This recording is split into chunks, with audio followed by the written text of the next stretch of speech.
Greeting in the name of our Lord and Savior Jesus Christ. Culture Pakistan once again presents English message for the brothers and sisters, those who only can understand English, so that they must be able to edify and nurture their soul. And today we are very excited because we are going to present English message, and the message title is The Resurrection of Jesus Christ.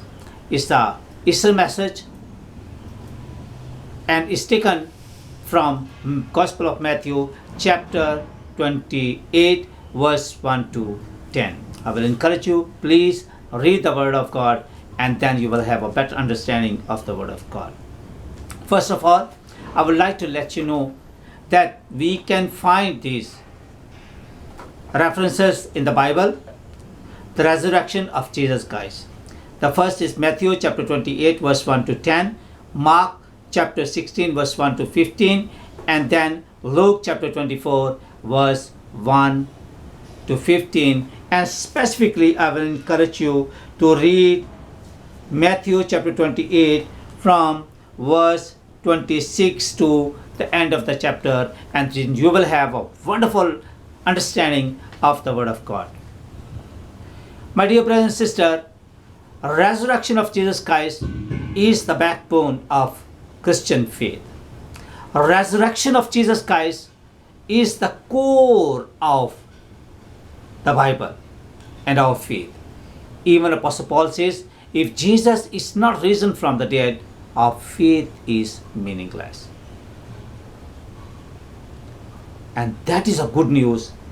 Christ has died for my sin. Because I was sinner, I was cut off from God, because He is holy and I have committed sin. And therefore Apostle Paul says, for all have sinned and come short from the glory of God. And in the midst of this situation, God demonstrated His love, and He gave His only Son, Jesus Christ. Therefore the Bible says, for God so loved the world that He gave His only begotten Son, whoever believes in Him may not perish but have eternal life. And Romans chapter 5 verse 8 says, while we were yet sinners, He demonstrated His love, that He crucified for us on the cross of Calvary. It means Christ has died for my sin. I am supposed to die because I have committed sin. In Romans chapter 6 verse 23 says, the wages of sin is death. But two glorious things the next. The forgiveness of sin and the gift of eternal life is through Jesus Christ. Christ has died and Christ is risen from the dead. If He is not risen from the dead, we don't have to exercise the word of God. We don't have any hope for the bright future. And we don't have any hope to raise again from the dead. So therefore, when Jesus is resurrected from the dead, we also believe that when we will sleep in Christ, because He said that I am the resurrection. Gospel of John chapter 11 verse 25 says, I am the resurrection. Whoever die in me, he is not die, he is risen. And who believes in me will never die. Don't misunderstand, please. It means that spiritually he will not die. So the death is just a door for us. So Christ is risen from the dead. And Christ will come again. That's hope. That's we believe. And that's a proclamation of our faith. That Christ is risen, Christ will come again. So the whole proclamation of faith is Christ has died, Christ is risen, and Christ will come again. And this is a message on the cross. Apostle Paul says, the message of the cross is foolishness for those who are perishing. We are not talking about cross, but what happened on the cross is the message we need to understand. Christ He died for our sin on the cross of Calvary, and He redeemed us from the bondage of sin, darkness, and reconcile us with the Father. And now we can access of the throne of God without any hesitation. There was time, even we touched the Ark of the Covenant and people died. And no one was allowed to enter in the Holy of Holies. But Jesus Christ offered His sacrifice, took our sin upon Him. About Him, Apostle John says, this is the Lamb of God who takes away the sins of the world. And that is a message today, that Jesus paid a ransom for our sin and He redeemed us from the sin. And now we are free people in Christ. We are saved people in Christ. And salvation is a process. I have been saved from my original sin, the sin which transferred from generation to generation, and now Jesus paid a price for me. I have been bought by His blood, and Jesus give me strength to overcome sin. And if I look at Him who is author, pioneer, perfecter of life, and continue to walk with Him, I will be saved. So look at the passage today. Apostle Matthew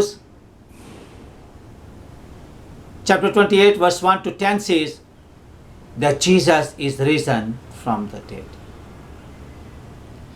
But is there any evidence? Yes, of course. The Bible says the first evidence is that the ladies, those who went on the grave, and they saw that Jesus' body is not there. The second evidence is the angel. The angel gave this testimony and said, He is not here. According to His word, He said that I will die in one day and I will be raised to life on the third day. And now the question is, many people ask this question, He was holy, He was God. So during this time, 3 days period, where did He go? Did He stay in the grave? No. Then He went to heaven? No. Where did He go? He goes to the people, those who were in prison. Where? In the Hades. And therefore it says that I have the keys of the Hades. And He went down to preach the good news to all these people, those who were in the prison. They were not able to enter in the kingdom of God, in the paradise. So He preached the good news to them in 1 Peter chapter 2, and we see verse 18 and 19. If we go there, we can find the answer of this question. And then He appeared to His disciples while they were going on the way of Emmaus. There's one village. He was going toward with them, and then suddenly He appeared to them. Then He showed Himself to the Apostle Thomas, and He said, check, these are my wounds, 5 wounds. And he worshipped Him, and all doubt He cleared. And then many people just think that maybe spiritually He was risen. He doesn't have body. But He will read chapter 24, Gospel of Luke, chapter 24, and then we see that Jesus had a fellowship with His disciple, and He asked them, give me something to eat. Spirit doesn't eat, but He eats a piece of fish with them. He blessed and then opened their eyes, and they recognized that this is the Lord. And then in Acts of the Apostle chapter 1 verse 11, He was resurrected and He was lifted up to heaven. And He said that He will come again. The angel also gave this testimony. And not only this one, there are many people you see in the world, today Jesus also is risen. And he appeared to many people, shows himself that he is a risen Lord. And hallelujah, we worship our Lord and God. So today's message is that what do we learn from this, the message of Easter? Is there any purpose of Jesus' resurrection? Yes, of course there is a purpose. The first purpose is we see Jesus risen from the dead to give you new life. Because we have a two type of life. The one is sinful life and one is new life in Christ. When we accept Jesus Christ as a personal Lord and Savior and begin to walk with him, then he comes in our life and we become the temple of the Holy Spirit. And then we bear the fruits of the Holy Spirit like love, joy, peace, patience, kindness, gentleness, self-control. And even we exercise the gift of the Holy Spirit because we have become new in Christ. Therefore, he says that whoever is in Christ is new creation. The old has gone, the new has come. So, if you want to read the message, you can see 2 Timothy chapter 1 verse 9 to 10. So, the first purpose is to give us new life. The second is to give you new birth. 1 Peter chapter 1 verse 3. My dear brother and sister, there are two types of birth. The one is physical birth, the second is spiritual birth. When we born from a parent, we get a body and then we born physically and do worldly things to please our body. But when we born from God, we do spiritual things. We do the will of God. Then God's thoughts become our thoughts and God's ways become our ways. And we always try our best to please God through our action. It is very crucial.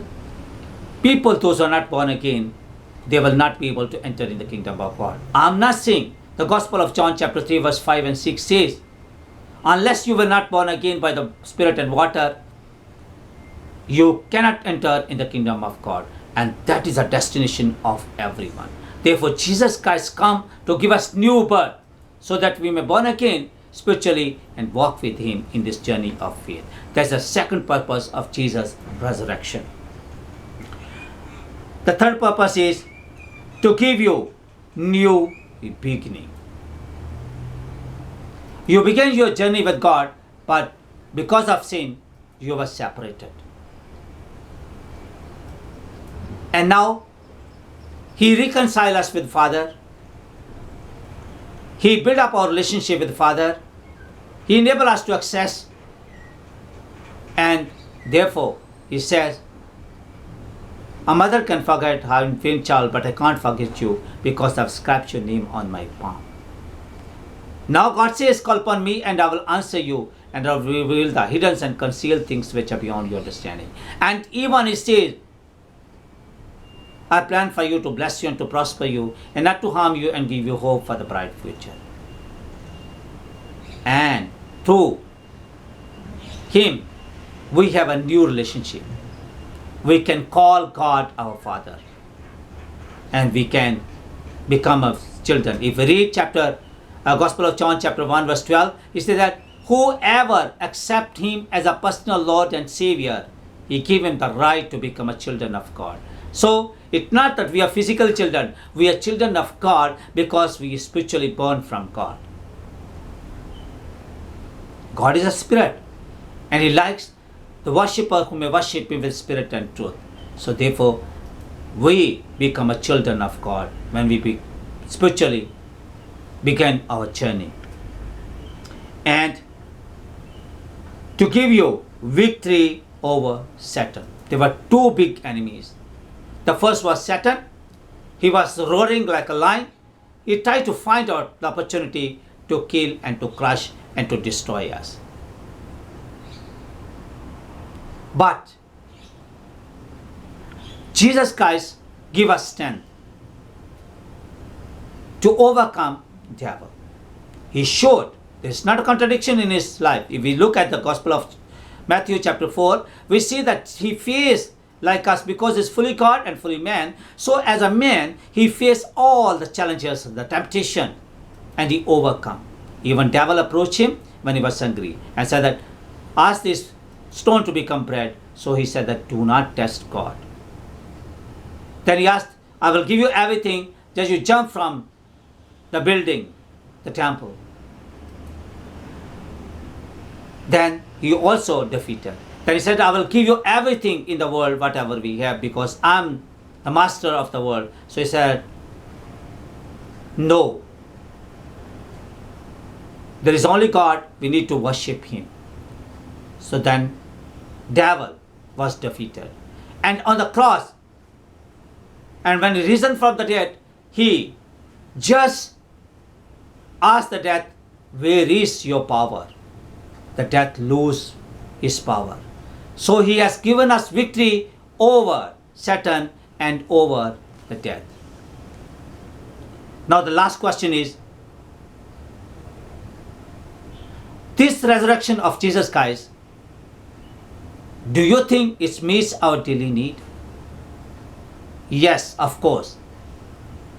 I will tell you, the first thing, if we look at him, to give you the first thing, the resurrection of Jesus Christ meets our daily need. The first thing, the resurrection, it gives you deliverance from the past. It gives you deliverance from the past. We have committed sin. We were separated from God. Apostle Paul says, for all have sinned and come short from the glory of God.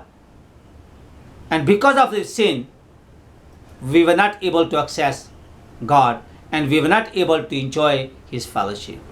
We were not able to call him Father, and we were not able to enter in his kingdom. But Jesus Christ paid a ransom. He became a Paschal lamb, and he died for us on the cross of Calvary and redeemed us from the bondage of sin and darkness and reconciled us with the Father. So it is a deliverance from our past.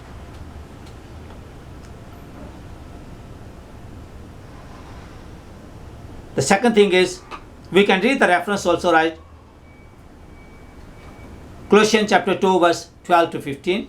And the second purpose, the second thing is that it is a power for the present. Romans chapter 8 verse 31 to 39. My dear brothers and sisters, there are many people in the world, and many parts of the world, the peoples persecute Christians because of their faith. You can hear many news in the world that here Christians are persecuted. They are not creating any problem for anyone. They are not doing any bad things. Because of their Christian faith and their hope in Christ, they have been suffering. And this is our power, as Apostle Paul said, that who can separate us from the love of God? This darkness, sword, famine, or persecution. We are sheep to be slaughtered. So we no need to be worried.